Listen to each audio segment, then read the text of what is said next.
പാതയോരങ്ങളിലെ flux നീക്കം ചെയ്യാൻ ഹൈക്കോടതി അനുവദിച്ച സമയം ഇന്ന് അവസാനിക്കും. നാളെ സർക്കാർ ഹൈക്കോടതിയിൽ വിശദമായ റിപ്പോർട്ട് സമർപ്പിക്കും. തിരുവനന്തപുരത്ത് കഴിഞ്ഞ 10 ദിവസത്തിനുള്ളിൽ 3700 ഫ്ലക്സുകളാണ് കോർപ്പറേഷൻ നീക്കം ചെയ്തത്. വി ജയശങ്കർ വിവരങ്ങളുമായി ചേരുന്നുണ്ട് തിരുവനന്തപുരത്ത് നിന്ന്. ജയശങ്കർ, ഈ നടപടികളിൽ വീഴ്ച വരുത്തിയാൽ കർശനമായ നിലപാട് സ്വീകരിക്കേണ്ടി വരും എന്നുള്ള കാര്യം നേരത്തെ കോടതി ഒരു മുന്നറിയിപ്പായി നൽകിയതാണ്.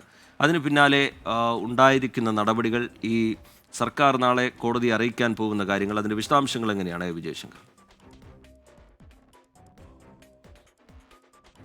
കഴിഞ്ഞ കുറേ ദിവസമായി സംസ്ഥാനത്ത് എല്ലാവിധ നഗരസഭകളിലും കോർപ്പറേഷനുകളിലും ഉൾപ്പെടെ വലിയ തോതിൽ ഫ്ലക്സുകളും അനധികൃത കൊടിതോരണങ്ങളും ഉൾപ്പെടെയുള്ള കാര്യങ്ങൾ വലിയ തോതിൽ മാറ്റിക്കൊണ്ടിരിക്കുകയാണ്. ഹൈക്കോടതിയുടെ കർശന നിർദ്ദേശത്തിന് പിന്നാലെയായിരുന്നു സർക്കാരിന്റെ ഈ നടപടി. എന്തായാലും ഇതിന് ഹൈക്കോടതി അനുവദിച്ച സമയം ഇന്ന് അവസാനിക്കും. നാളെ ഇത് സംബന്ധിച്ച വിശദമായ റിപ്പോർട്ട് സർക്കാർ കോടതിയിൽ സമർപ്പിക്കും. ഈ തലസ്ഥാന ജില്ലയായ തിരുവനന്തപുരത്ത് മാത്രം കഴിഞ്ഞ 10 ദിവസത്തിനിടെ 3700 ഫ്ലക്സ് ബോർഡുകളാണ് നഗരസഭാ അധികൃതർ എടുത്തു മാറ്റിയത്.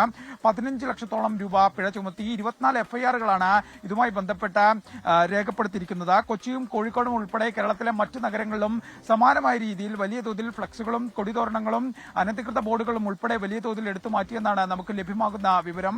ഇതെല്ലാം തന്നെ ഉൾപ്പെടുന്ന വിശദമായ കണക്കുകൾ സഹിതമായിരിക്കും നാളെ തദ്ദേശ സ്വയംഭരണ വകുപ്പ് ഹൈക്കോടതിയിൽ റിപ്പോർട്ട് സമർപ്പിക്കുക. ഈ റിപ്പോർട്ടിൽ വീഴ്ച വരുത്തിയ ഉദ്യോഗസ്ഥർക്കെതിരെയുള്ള നടപടിയുടെ കാര്യങ്ങൾ ഉണ്ടാകുമെന്ന കാര്യത്തിൽ വ്യക്തതയില്ല. കാരണം ഇതുമായി ബന്ധപ്പെട്ട കണക്കെടുപ്പും മറ്റു കാര്യങ്ങളും പുരോഗമിക്കുന്നേയുള്ളൂ. നാളെയോടുകൂടി ഇത്തരത്തിൽ ഏതെങ്കിലും പഞ്ചായത്തിലോ നഗരസഭയിലോ കോർപ്പറേഷനിലോ ഈ കൊടിതോരണങ്ങൾ മാറ്റാത്ത സാഹചര്യമുണ്ടെങ്കിൽ പഞ്ചായത്ത് സെക്രട്ടറിമാർക്കെതിരെ നടപടി സ്വീകരിക്കുമെന്നായിരുന്നു സർക്കാർ ഏറ്റവും ഒടുവിൽ പുറത്തിറക്കിയ ഉത്തരവായി. ഉത്തരവ് പ്രകാരം ഉള്ള കാര്യങ്ങൾ പാലിക്കാത്ത പഞ്ചായത്ത് സെക്രട്ടറിമാർക്കെതിരെ സർക്കാർ നടപടിയെടുക്കുന്ന കാര്യവും പരിഗണിക്കും. എന്തായാലും ഇന്ന് ഇതിന്റെ സമയം അവസാനിപ്പിക്കുമ്പോൾ സംസ്ഥാനത്തെ ഏറെക്കുറെ പ്രദേശങ്ങളിലും ഫ്ലക്സ് ബോർഡുകൾ മാറ്റിയിട്ടുണ്ട് എന്നാണ് തദ്ദേശ സ്വയംഭരണ വകുപ്പ് വ്യക്തമാക്കുന്നത്. ശരിയായ വി ജയശങ്കർ വിവരങ്ങൾ നൽകുകയായിരുന്നു.